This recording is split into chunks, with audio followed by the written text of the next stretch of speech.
ડાંગ જિલ્લાના એક નજર કોટવાડી સમાજ પર કરીએ તો આહવા અને વઘઈ તાલુકામાં કોટવાડી સમાજ લોકો દ્વારા વાંસમાંથી વિવિધ બનાવટો જેમ કે રોટલા મૂકવાની છાબડી, ભાત ઝાટકવા માટેના સુપડા, ડાંગ ભરવાના નાના મોટા પલા, મરઘી રાખવાના કડિયા, વીણા, પંખો, બેટની જોડી, શાકભાજી મૂકવાની નાની ટોપલી, છૂટક શાકભાજી વેચતી મહિલાઓ માટે ટોપલા મણિકા જેવી વાંસમાંથી વિવિધ પ્રકારની બનાવટી આઇટમો બનાવી વેચાણ કરી પરિવારનું ગુજરાન ચલાવતા હોય છે।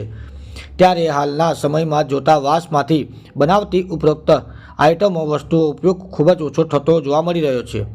જ્યારે વાંસમાંથી બનાવતી વસ્તુ નહીં વેચાય થવાના કારણે જે વસ્તુ વાંસમાંથી બનાવાય છે એ જ વસ્તુ હવે પ્લાસ્ટિક તૈયાર બજારમાંથી મળી રહી હોય છે, જેના કારણે આહવા સહિત વઘઈ તાલુકામાં કોટવાડિયા સમાજ દ્વારા બનાવવામાં આવતા સુપડા ટોપલા વેચાણ ખૂબ જ ઓછું થવા પામ્યું છે।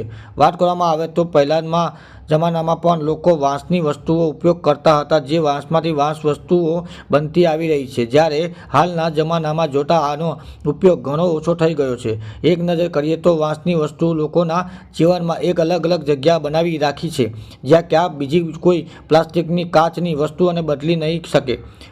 પૂર્વજોના સમયથી વાંસની વિવિધ બનાવટો ઘણા પરિવારનો ઉપયોગ અને મદદરૂપ થઈ રહી છે, જેના કારણે વિવિધ પ્રસંગોમાં જોવા મળી વાંસની બનાવટી વસ્તુઓ દ્વારા આવક મેળવી બાળકોના શિક્ષણ, લગ્ન પ્રસંગ, દવા, કપડાં સહિત વિવિધ કામોમાં સહાયરૂપ થતું હોય છે। કોટવાડી સમાજને હાલ ચોમાસાના દરમિયાન વાંસમાંથી બનતી બનાવટી કામ ઓછું થઈ જતાં પરિવારજનો ગુજરાન ચલાવવા માટે મજૂરી કામ કરી ગુજરાન ચલાવતા હોય છે। ત્યારે હાલ વાંસમાં કામ માટે પહોંચતી સુવિધાઓ નથી, જેથી કોટવાડિયા સમાજને સરકાર દ્વારા રોજગારી પૂરું પાડવામાં આવે તેવી આશા વ્યક્ત કરી રહ્યા છે।